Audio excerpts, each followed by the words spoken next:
Depois não digam que são de animal, aí estão os molares, presas. O presidente eleito americano, Donald Trump, afirmou que o México é controlado pelos cartéis de substâncias ilegais. Aqueles que tiram vidas e causam sofrimento com tanta façanha e terror, e além disso têm o controle total do território mexicano. Agora os narcotraficantes são considerados grupos que causam terror e com essa nova definição serão tratados como tal. Após essa declaração de guerra contra o narcotráfico, começaram a vir à tona os crimes mais atrozes por parte desses líderes do narcotráfico. Entre eles um campo de extermínio, e não estamos falando de campos de concentração da Alemanha. Mas isso sim poderia ser comparado com um dos piores horrores da história da humanidade. E estamos falando de um lugar muito mais perto, e está no México, neste belo país localizado no estado de Jalisco. Mas o que encontraram nesses campos de extermínio? Sente-se, pois este vídeo é muito forte, provavelmente um dos piores que já fiz. A defesa argumentou que Oseguera entrou para o cartel aos 14 anos e apenas seguia as ordens de seu pai, o Mencho, portanto não teve mais opções. No mesmo dia em que os Estados Unidos condenaram o Mentito, filho deste líder criminal, à prisão perpétua por crimes. Entre eles, por ordenar o fim de mais de 100 pessoas, foi revelada a existência de uma vala comum chamada El Rancho Izaguirre, localizada no município de Teuxitlán, em Jalisco, agora também conhecida nas redes como Rancho de Extermínio. Teuxitlán está localizado na região Valles do estado de Jalisco, no México, a cerca de 60 quilômetros de Guadalajara. A localidade é conhecida por sua riqueza cultural, histórica e natural, com uma população aproximada de 9.000 habitantes. Um dos principais atrativos é a zona arqueológica dos Huatimontones. Este lugar é famoso por suas estruturas circulares únicas, conhecidas como círculos de pedra, ou, como te digo, Huatimontones, que são basicamente pirâmides de base circular com plataformas concêntricas, algo pouco comum na arquitetura mesoamericana. Este local foi declarado Patrimônio Cultural da Humanidade pela Organização das Nações Unidas para a Educação, a Ciência e a Cultura no ano de 2006.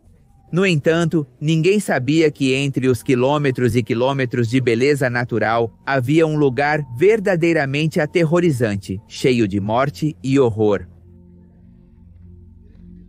O lugar é enorme, olhem, enorme. O lugar. Encontrados 3 fornos dentro do campo. Lá, esses monstros teriam cremado as pessoas e todas as evidências do que haviam feito. Ossos calcinados, roupas, mochilas, malas, tudo o que já pertenceu a essas pessoas, na maioria inocentes, totalmente reduzido a cinzas. Bem, como podem ver, é um crematório, segundo crematório, terceiro crematório. Olhem, isto é o campo, ou seja, como lá fora não se pode dizer de... Os coletivos denunciaram que o uso de fornos clandestinos para incinerar corpos é uma prática cada vez mais comum entre esses grupos de substâncias ilegais. Para eliminar evidências, os fornos, embora clandestinos, eram bem feitos, construídos com tijolos onde estavam colados muitos restos calcinados.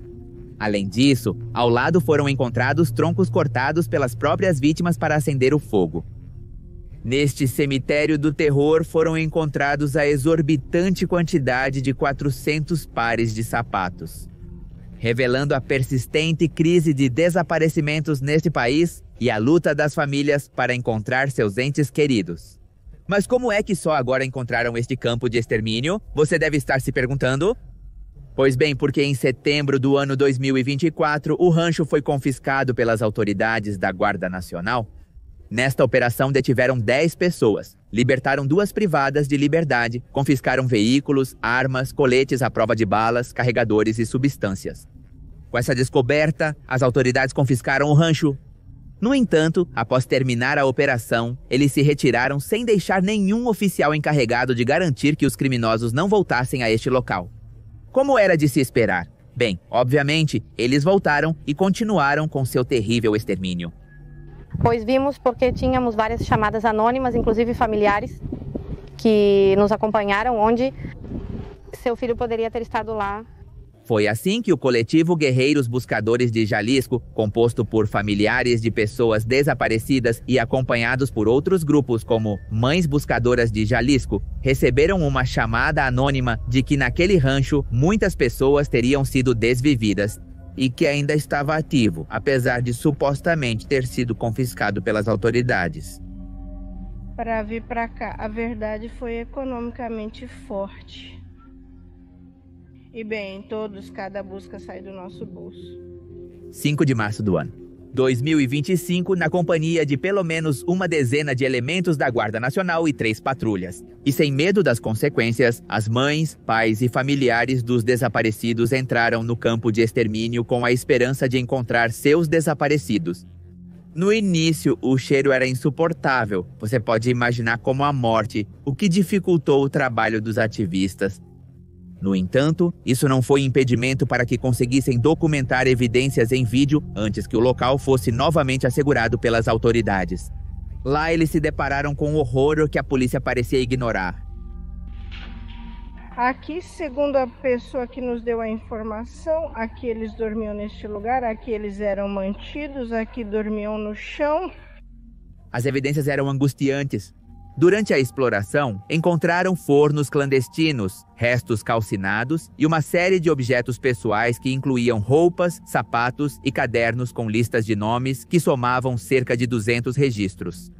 Uma das descobertas que mais indignaram a população foram esses cadernos, que continham listas dos recrutados, mas com apelidos.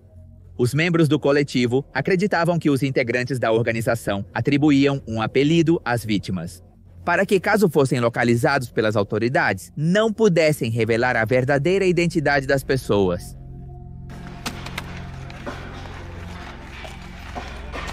Já vi que eles colocavam em todas as coisas por número.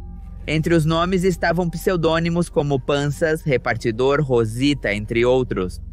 No local, eles também encontraram centenas e centenas de restos de corpos, calcinados, que acreditavam poder ser de pessoas recrutadas para trabalhar no mundo da máfia, mas enganadas com a esperança de um trabalho digno, com um bom salário.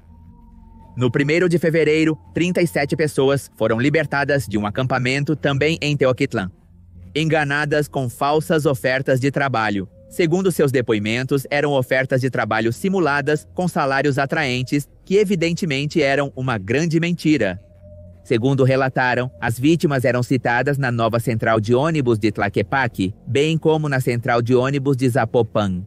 Aparentemente, este mesmo modus operandi ocorreu no rancho de La Estanzuela.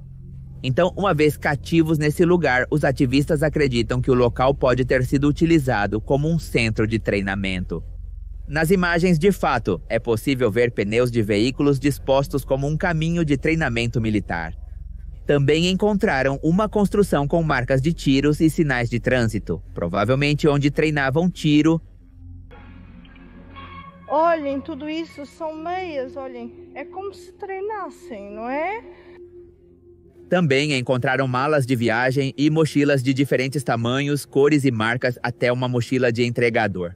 Artigos de higiene pessoal, roupas femininas e masculinas, cadernos, livros, chaveiros, fotografias, medicamentos e carteiras.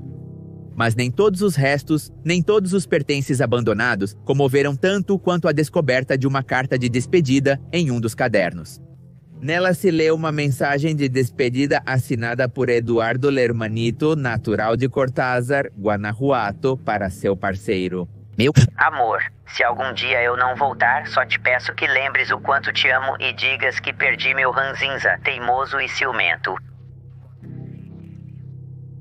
A divulgação da mensagem, usuários em redes sociais revelaram que a assinatura da carta coincidia com a de um jovem de 22 anos de idade desaparecido no dia 26 de fevereiro de 2024 em San Juan de los Lagos, na região Alto Norte de Jalisco, de acordo com sua ficha de busca.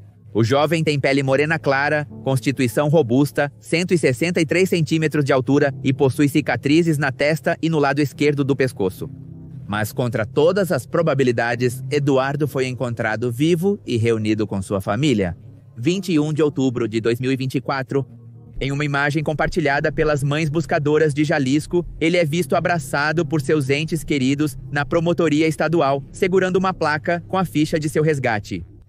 Mas da mesma forma, e isso eu te digo porque não se sabe as respostas para as perguntas de como conseguiu sobreviver, o que aconteceu durante esses meses. São perguntas que por segurança bem não se sabe. Além disso, entre os objetos encontrados que se destacaram, havia uma Bíblia contendo 3 fotos escolares de um menor de idade em seu interior. A encadernação não continha nenhuma assinatura ou alguma pista como a carta, por isso é desconhecido a quem pertencia, embora se espere que alguém reconheça o menino das fotos. E não apenas, somos milhares de famílias que estão na mesma situação que a nossa. O coletivo postou nas redes sociais as evidências encontradas, caso alguma família reconhecesse alguma delas. Entre as muitas evidências encontradas, havia identificações de pessoas com endereços em Jalisco ou Guanajuato, que não chegaram a ser queimadas. Esta evidência encontrada no rancho de Teotitlán poderia ser a esperança para alguma família que tem esperado meses e até mesmo anos alguma pista do paradeiro de seus desaparecidos. Nas redes sociais, usuários em busca de familiares desaparecidos começaram a questionar sobre os objetos encontrados. Com o medo de encontrar alguma pista sobre seus entes queridos, provavelmente já mortos por essas organizações. De fato, um dos comentários foi: minha irmã desapareceu junto com meu irmão há 5 anos, ela costumava usar um relógio parecido. Minha pergunta é se os corpos eram muito antigos ou como saber? Outro caso que se viralizou rapidamente foi a identificação do nome Carol em uma das listas de apelidos. Aparentemente poderia ser uma jovem com esse nome que desapareceu no dia 10 de janeiro do ano 2025. Em sua ficha de busca aparece como Carol Natalia Sánchez Millán, ao ver a transmissão ao vivo no Facebook feita pelo coletivo Guerreiros Buscadores de Jalisco. Um jovem sobrevivente do recrutamento forçado conseguiu reconhecer o local como o lugar onde sofreu punições, fome e presenciou muitas pessoas desfalecidas. Lembro-me e me dá tristeza e impotência, porque temos que chamar a atenção para as ilusões desses jovens que, mesmo que talvez tenham ido por vontade própria, pensavam que era diferente. Manuel, nome obviamente fictício para proteger sua identidade, nunca soube para onde o haviam levado. Depois de responder a uma oferta de trabalho na nova estação de ônibus, agora ele sabe que passou um tempo no rancho Izaguirre. O jovem explicou que essa propriedade era o lugar onde os recém-recrutados eram encontrados. Lá, eles viviam durante o primeiro mês de cativeiro e passavam por seus testes de iniciação. Manuel relatou que centenas de rapazes estiveram com ele no primeiro mês. Para dormir, eles eram amontoados na construção maior, que ficava na parte da frente do terreno. E como era tal a quantidade de rapazes, eles tinham que dormir, de conchinha, um em cima do outro. Diz, dormíamos no chão, não era solo, uma lona, e como conchinha éramos 2 de 200. Como conchinha, nos colocavam como taquitos e um cobertor, como para 10, e voava pela manhã. Às vezes até nos jogavam baldes de água para nos levantar. E sapatos que foram encontrados, ele comentou que pertenciam aos jovens que chegavam ao acampamento de treinamento. Supostamente, eles os guardavam para que os que estavam chegando os usassem. Além disso, sobre a grande quantidade de roupas femininas, Manuel garantiu que são muitas as jovens que respondem às mesmas ofertas de emprego. E que no acampamento tinham até uma seção separada onde elas podiam tomar banho. Lá eles eram selecionados para posteriormente serem enviados para os diferentes postos. Por isso, era o primeiro campo de treinamento com o qual se deparavam. A testemunha também confirmou a presença de fornos crematórios clandestinos, onde eram eliminados os corpos dos jovens que iam perdendo a vida. Não apenas por causa do duro treinamento ao qual eram submetidos, mas também vítimas da fome, do sol, do estresse e dos castigos corporais. O treinamento. Um simplesmente porque o matavam, outro porque simplesmente não aguentava mais e caía e morria. Manuel explicou que antes de cremar, os corpos eram parcialmente desmontados dentro de uma das construções de telhado vermelho que ficava no fundo do terreno à direita. E depois os fragmentos eram jogados dentro de poços que estavam sempre a cavar, que cavar poços e cortar lenha eram parte de suas obrigações diárias. Além disso, indicou que os fornos descobertos pelo coletivo são os mais antigos, dado que no fundo do terreno havia mais recentes. e todo o terreno continha fossas com restos carbonizados. Em uma das paredes do terreno podia-se ver um altar, também para a Santa Morte, que chamou muita atenção durante a transmissão ao vivo. O jovem afirmou que foi feito pelos próprios jovens recrutados, a quem seus captores permitiam colocar imagens para rezar. Eles eram feitos para lutar entre si para ver quem tinha mais força que o instrutor. Às vezes ele chegava muito bêbado e começava a fazer coisas que pareciam o próprio demônio. A vítima também relatou que uma vez os chefes ouviram 2 cativos trocando insultos e os colocaram para lutar, pois não era permitido brigar nem dizer palavrões. Disseram-lhes para lutar até que um caísse sem vida, aquele que ganhou também acabou sendo morto. O promotor de Jalisco confirmou como se acreditava que o rancho estava assegurado pelas autoridades desde setembro do ano passado. No entanto, não haviam encontrado nenhuma dessas evidências, nem os fornos, nem as paredes cheias de buracos, nem as centenas de sapatos, entre outras evidências claras. A desculpa deles, prepare-se, lá vem. A propriedade era muito grande, então a busca foi realizada apenas em algumas partes. Você nota o que é mais relevante para eles. Alguns restos foram encontrados, no entanto, então não foi possível processar todo o rancho porque são muitas hectares. Diante da estúpida explicação das autoridades de que o rancho Izaguirre havia sido revistado há alguns meses, mas naquela ocasião não foram relatadas descobertas significativas. Gerou questionamentos por parte dos coletivos, que apontaram que os restos e objetos encontrados não eram recentes, evidenciando uma possível falta de exaustividade nas investigações anteriores. Eles não viram absolutamente nada, também não perceberam a disparidade do terreno e não fizeram uma busca como a que foi feita na quarta-feira. 6 de março de 2025. Após a divulgação dos vídeos e imagens por parte dos coletivos, que rapidamente se tornaram virais e geraram indignação em todo o país. E eu acredito que em todo o mundo. A Vice-Procuradoria de Pessoas Desaparecidas de Jalisco assumiu o controle do terreno. Desta vez, as autoridades isolaram o local e o colocaram sob custódia para iniciar uma investigação oficial.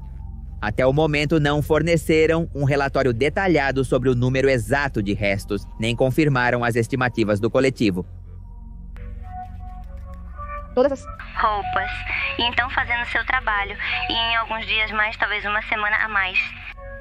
Já podemos ir à Procuradoria de Tequila, nossa jurisdição. O que resta perguntar é qual cartel tinha o poder desta zona?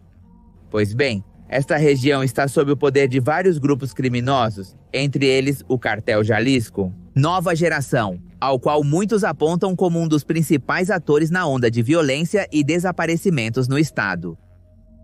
Desde a sua criação, tem sido imparável, tanto que já se tornou o cartel de maior expansão no nosso país. Não é surpreendente que esses supostos campos de treinamento estejam relacionados a este grupo criminoso. Porque muitos membros deste cartel viajaram para a selva colombiana para serem treinados e se tornarem máquinas de tirar vidas. Este tipo de educação bélica foi levada ao México como campos preparados para o treinamento. Lá, os jovens, muitos sendo apenas menores de idade e crianças, eram treinados para serem assassinos. E para saber como fazer as vítimas sofrerem da maneira mais dolorosa que você pode imaginar. Nascido no início da década passada, este grupo criminoso é um dos cartéis mais poderosos ou o mais poderoso atualmente no México, controlando grande parte das atividades criminosas no vazio mexicano, sendo responsável pela distribuição do ouro branco, outras substâncias ilegais, como essas pílulas, que recentemente têm sido muito questionadas nos 50 estados dos Estados Unidos, perdoe a redundância. O Cartel Jalisco Nova Geração se diferencia dos outros grupos criminosos pelo uso constante de explosivos, principalmente para realizar bloqueios em vias de comunicação.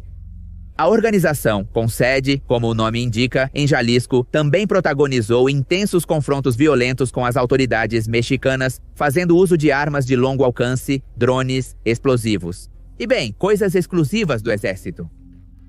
Ao grito de pura gente do Sr. Mencho, os assassinos montados nesses veículos blindados, a IV, exibem fuzis lançadores de granadas, um sofisticado equipamento militar. Além disso, existem inúmeros vídeos divulgados através das redes sociais, nos quais mostram como eles tiram a vida de seus inimigos para incutir terror. De fato, no passado, este grupo cometeu toda uma série de matizes de policiais cujas imagens circulam através das redes sociais e que eu não posso te deixar aqui. Uma constante nos vídeos é que eles despojam as vítimas de suas roupas e as expõem sem roupa, seja parcial ou completamente. E para se posicionar no mundo das substâncias ilegais, a organização recorreu a mensagens ameaçadoras através de narcomantas, pessoas feitas em partes e barbaridades deste estilo contra seus rivais, que depois são colocados como mensagens aterrorizantes de aviso. Esta é uma das organizações mais temidas, caracterizadas pela sua forma de agir, com a qual não só aterrorizam a cidadania, mas também outros grupos. A organização entrou na mira dos Estados Unidos da América quando, em 2011, foram encontradas mais de 30 pessoas, feitas em partes em um hotel do estado costeiro de Veracruz. Uma de suas práticas mais comuns é marcar com armas perfurocortantes seus rivais. Como mostrado pela descoberta em São João de los Lagos, Jalisco, de 4 corpos seminus, todos marcados em seus estômagos, com a legenda X-Rata, ou por rata, melhor dizendo. E para manter o controle entre seus distribuidores e varejistas nas diferentes praças, o grupo criou uma série de punições exemplares, como cortar os membros daqueles que não conseguem pagar suas dívidas, mais especificamente as mãos. Este foi o caso de 5 jovens que apareceram no município de Tlajomulco de Zúñiga, em Jalisco, com os dedos indicadores separados. As vítimas revelaram que foram mantidas quase 6 dias privadas de liberdade em um lugar desconhecido. E lá eles foram mantidos amarrados e com os olhos vendados enquanto os faziam sofrer. E depois arrancavam os dedos deles, mais especificamente o dedo indicador de cada um deles. No dia 21 de junho de 2017, 2 membros de uma célula deste grupo foram detidos na cidade de Vila Hermosa, Tabasco. Falando de outra coisa, mas é a mesma coisa? Como suposto responsável por tirar a vida de 5 pessoas, das quais 3 também foram desmembradas. Transcendeu, ou melhor dizendo, removeram a parte superior do corpo. Para resumir e evitar censura, digo-te assim, sem entrar em detalhes. Transcendeu que 2 dos detidos eram menores de idade e haviam declarado às autoridades que, após serem recrutados pelo grupo, foram obrigados a comer carne humana. De acordo com os depoimentos dos jovens, a carne pertencia a um homem que foi encontrado na fazenda chamada El Cedro, no município de Nacajuca, no mesmo estado. E sem braços, ou melhor dizendo, sem os membros. Os adolescentes de 16 e 17 anos contaram que depois de terem feito esta pessoa sofrer, eles fizeram este homem em partes e guardaram em uma geladeira, onde primeiro pegavam os membros. Estas partes e depois o resto para transformá-las em aperitivos, para alimentar toda a organização. Devido ao seu grau de crueldade, o governo dos Estados Unidos classificou esta organização como um grupo narcoterrorista. O cartel é liderado por Nemésio, que mostrou uma selvageria que é extrema, mesmo para os padrões deste mundo. Atualmente, ele está na lista dos mais procurados pela Administração de Controle de Drogas, com uma recompensa de até 15 milhões de dólares. Hoje também estaremos designando os cartéis como estrangeiros. 19 de fevereiro de 2025. Os Estados Unidos designaram 6 cartéis de drogas no México como grupos terroristas, incluindo este grupo do qual estou falando.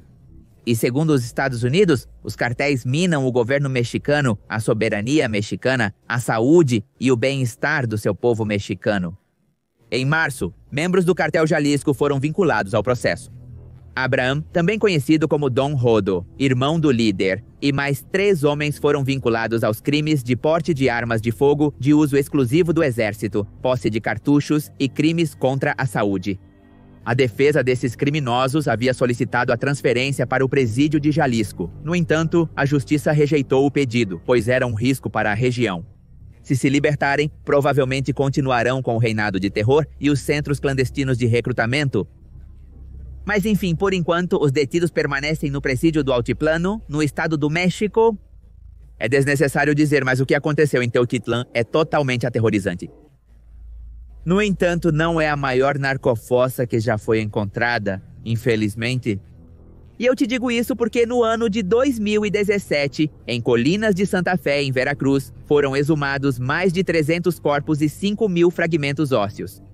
Esta é considerada a maior fossa clandestina do México e da América Latina até agora. Em Tlajomulco, Jalisco, foram encontradas 1.659 pessoas em várias fossas, com 544 corpos apenas em 2020. Não é apenas um local, mas a escala supera o que foi visto em Teotitlán. Assim se parece o que já é considerado o maior cemitério clandestino no México, onde foram encontrados mais de 250 corpos. Essas descobertas evidenciaram a magnitude do problema dos desaparecimentos forçados. De acordo com dados históricos, desde o ano de 2006, milhares de covas clandestinas foram descobertas no país, muitas delas ligadas ao narcotráfico. Mas a falta de identificação das vítimas e de avanços nas investigações continua sendo uma dívida pendente do Estado. Até o momento, o Rancho Izaguirre permanece sob custódia policial, enquanto as famílias e os coletivos aguardam resposta. Este caso não apenas evidencia a persistência da violência em Jalisco, mas também o incansável trabalho dos buscadores, ou das mães buscadoras, que diante da inação das autoridades, ou por preguiça, continuam arriscando-se física, econômica e emocionalmente para encontrar seus entes queridos, fazendo o trabalho das autoridades. As famílias ainda esperam uma resposta, um indício, um sinal para poder encontrar seus desaparecidos e dar-lhes um enterro digno. Mas, a esta altura, a pergunta não é apenas qual é a maior cova clandestina, mas quantas mais há para descobrir, infelizmente. Mas de todos nós queremos saber, certo? O que aconteceu? E então ter um pouco de tranquilidade.